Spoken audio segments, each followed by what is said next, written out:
So basically, if a suspect is charged with an offence, they can have other matters taken into consideration. So it's other matters. It has to be offences that are like or similar to the offence they've been charged with. So if somebody's charged, say, like with a shoplifting, then we can say to them, are there any other shopliftings that we can take into consideration? And that's generally what it comes under. So it's an offence that's similar to the one they've been charged with, or like the offence they're being charged with, that we can say to them, do you want to talk to us and tell us that you are responsible for these other offences that are similar to the one you're being charged with, but you won't be separately charged for that. It will be dealt with by way of this terminology called taken into consideration. That's basically what it is. And there's a certain procedure that we have to follow through with them. They have to make an admission on a PACE compliant interview about the offences that they want to have taken into consideration, and there is a schedule that we write up. We have some paperwork that we basically notarise all the offences, dates and times, and the locations that they are willing to talk to us about.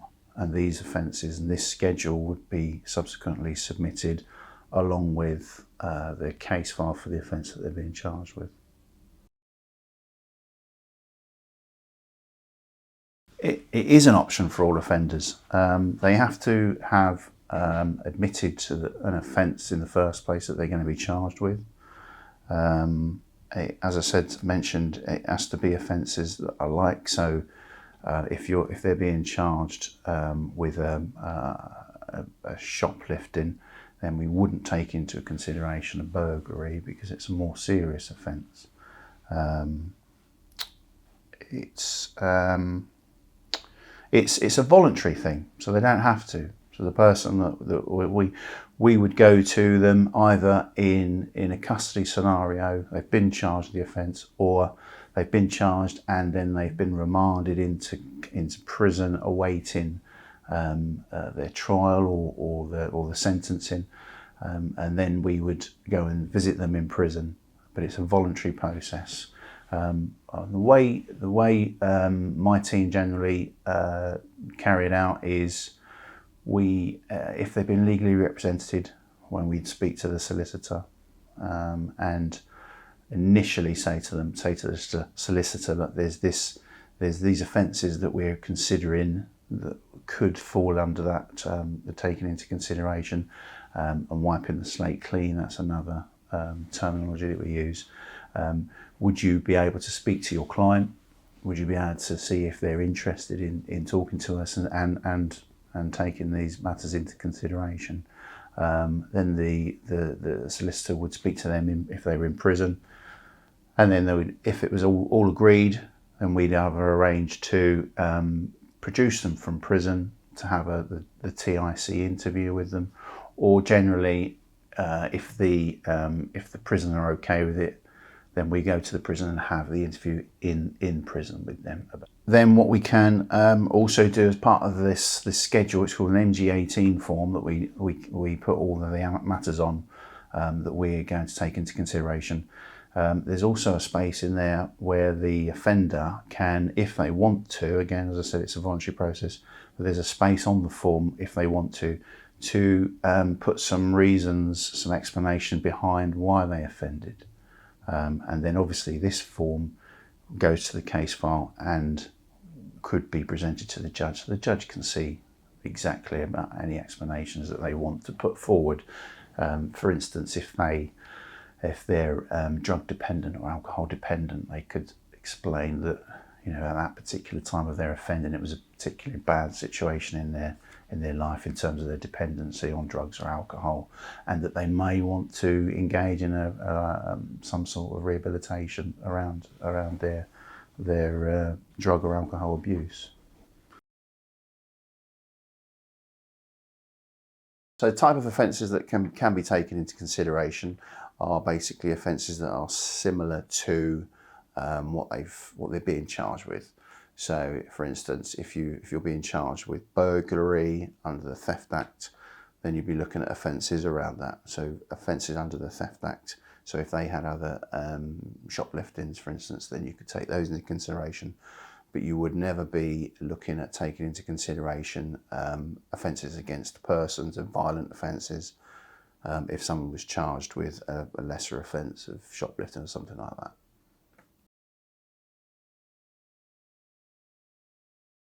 No, it won't.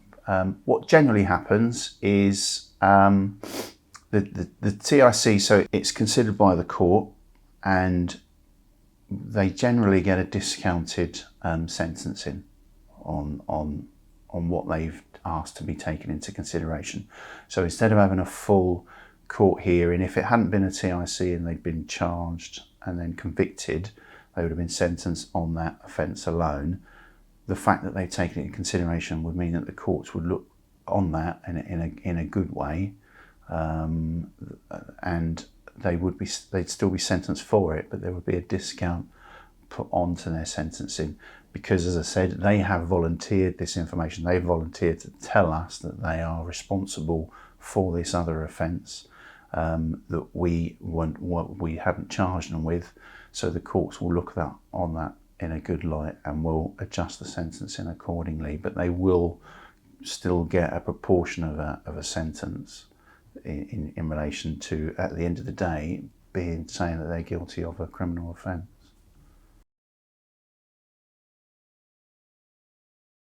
Initially, benefits for the force, I would say, in my experience, it cuts down on the amount of time spent on investigating crime, such as the time and money, obviously, spent on, say, forensic inquiries in relation to fingerprints and DNA, if we don't need to do those things because this person is going to tell us, oh, actually, there's these other offences that I'd like you to take into consideration. And it could be, from our point of view, that we have now saved an awful lot of people power and time and effort and money on investigating that offence, which can also, obviously, as you can imagine, can be quite drawn out over a long period of time to actually identify a suspect at the end of the day. If they're telling us at an early stage that they are responsible for that, it negates all of that extra work that we need to do. It also would instill a lot of public confidence in the police, in that we're not just, oh, unfortunately, we haven't been able to identify a suspect, so no further action, and then the matter's filed. So there's public confidence in that we're interested in finding a suitable outcome on crimes by way of offering this service. And not only, so it's a voluntary service, but we would proactively seek to speak to people about other offences. If we're aware of offences that, say, circumstantial evidence would suggest that somebody is the likely suspect for this offence, but we haven't got the burden of proof, or the threshold of evidence that would lead to a realistic prospect of conviction, then we could look at them hopefully taking that on, and we would get an outcome for a member of the public where we might not have got anywhere with it and it would have been filed. Then we're still seeking an outcome for those victims and for peace of mind for those victims, and therefore hopefully instilling some more confidence in the public. I'd also say, obviously, as I mentioned, in regards to the extra money, the extra time and effort spent on court cases, then there's going to be less money spent, less taxpayers' money spent on all of that court process, because they're, again, instead of if a suspect volunteered to say that they're responsible for a few more offences, which then stops us from having to carry out an investigation, carry out all that forensic work, to then take them back to then actually find that they are the person responsible, and then we have a trial and then we find them guilty. All of that doesn't have to happen. So all of that extra expenditure, taxpayers' money in those unnecessary court cases doesn't have to happen, because at an early stage they've decided to look at taking the matter into consideration. So I think from victims, obviously, it's at the end of the day, it's finding justice for them. It finds closure on a case, on what could have been a traumatic incident for them. It brings some closure because we have somebody who's admitting to the offence. There's one example where a guy was charged with burglary, and then we took him out to see if he could identify other addresses that he'd burgled, to see if to go down the take it into consideration route. And not only did he I think he identified 6 other addresses that he'd burgled, he also told us where he'd stashed a pillowcase full of jewellery on a roundabout in Portchester, and took us to the exact location. This was about a week or so after the offence. Took us to the location and we recovered the property for the victim, who, as you can imagine, was extremely pleased, because property, it's not always, we tend to there's definite opportunities to identify offenders, but in my experience sometimes there's less opportunity to recover property a lot of the time, because it's sold on as quickly as before you know it, they've gone down to a resale place, and they've got a pawn shop or something like that, and they've got money back for property. Then they're spending it on if they have drugs or alcohol, and it's gone. It's very rarely do we manage to recover property stolen from burglaries, especially jewellery as well. It's quite difficult. So in that particular case, it was particularly a good outcome. There was an interesting one from as I said, the DC that's just really retired. He remembered a time when they took a guy around in a car to identify the places he'd burgled, but he also started talking about cars that he'd broken into, and they were driving in an area in Gosport, I think, and he pointed to a car that he'd broken into, and the detective had to check. Are you sure it's that car? He said, yeah, and it was all dealt with. And then when he got back to the police station, it was like, why was that car of any interest? It was the detective's wife's car that he'd broken into. Again, he would never have known that this chap had done this if he hadn't pointed that out on this drive around. So that was good. So that was another offence taken into consideration. And I mentioned about the pillowcase, but also it's not just us. Obviously, we're all, other forces are all doing this as well. One of my colleagues on the Hawk team recently had a phone call from Surrey, saying that they'd arrested a chap, and they wanted to speak to him because they'd noticed that he was the OIC for a couple of burglaries on Hayling Island that he was dealing with at the time, and he just thought, oh, brilliant! I'll have you arrested, then I'll come up and interview him about mine. He said, no, if it's all right with you, we've spoken to him, and if he wants to take them into consideration. So again, because it was quite an early point of the investigation from our point of view, it negated any extra, process and work that was needed to be carried out on trying to identify a suspect, because this chap had volunteered this information, and Surrey were merely ringing us and seeing if we were happy for him to take them into consideration.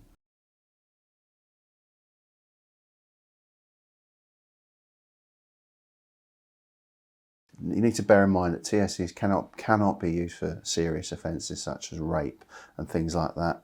And when you're using TICs, always remember that they must be proportionate, justified, ethical, and transparent. In regards to what indicators do we see? So we have somebody detained, and what are the kind of indicators that we need to be looking at in regards to if they are somebody that we can approach for matters to be taken into consideration.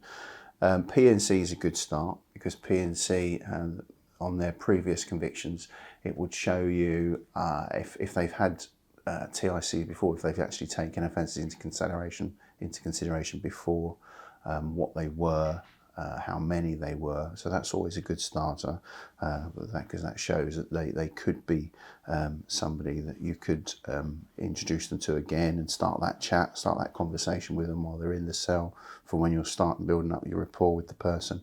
I would also look on RMS. What's their offending behaviour like on RMS? What offences do they normally, are they normally arrested for having committed or being suspected of committing? That would give you an initial good steer as to what their offending behaviour is, and whether or not they could be somebody that we could look to take offences into consideration with.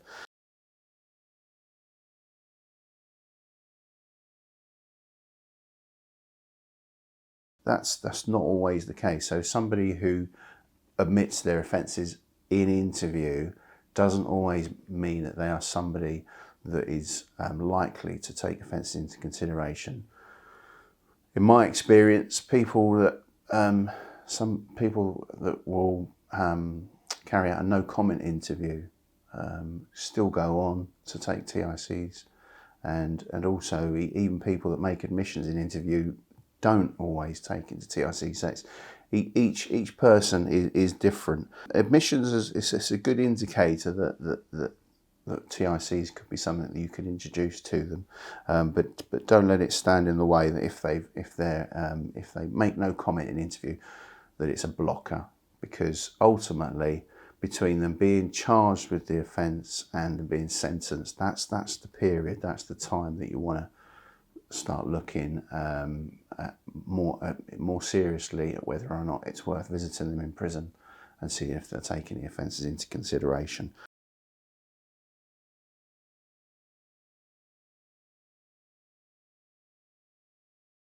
The important thing is to keep on top of updates in regards to their plea, to any subsequent hearings, because their plea may change. I mean, even somebody who initially pleads not guilty on their first hearing, but then they may change their plea, then it's always good to make the contact through their solicitor, try and build up a good rapport with their solicitor, and first and foremost, initiate the contact with the solicitor through what you're looking at, the offences that you're looking to take into consideration, and then ultimately through the solicitor and through the prison, start arranging that meeting that you can have with them at prison to see if they're interested in taking anything into consideration.